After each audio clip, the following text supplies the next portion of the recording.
เข้าเดือนห้าน้ำท่าก็แห้งขอดคลองเมื่อยามได้มองพื้นหน้าเป็นร่องแยกแต่กระแหงต้นหญ้า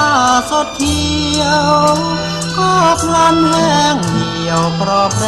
งพื้นหน้าแล้งเหมือนดวงใจแห้งแยกแตกเป็นแผลย่างเข้าเดือนห้าแก้วตาคู่รักเปลี่ยนใจรู้ไหมว่าใครเฝ้าครวญหวนให้จิตใจปรวนแปรสิ้นความสดใสนั่งซึมพรึมใต้ต้นแค่เหมือนคนพ่ายแพ้หัวใจเป็นแผลรักเศร้าระบมลืมหมดสิ้นรสรักเก่าน้องลืมร่มเงาใต้ต้นสะเดาและซุ้มลั่น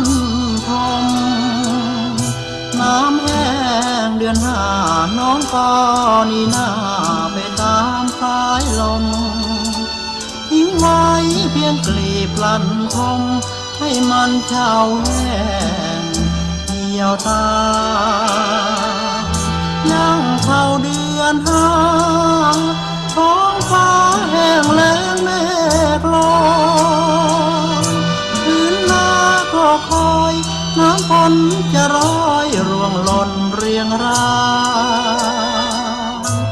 ดังหนุ่มคอยสาวเห็นที่จะเศร้าใจตายน้องช่าง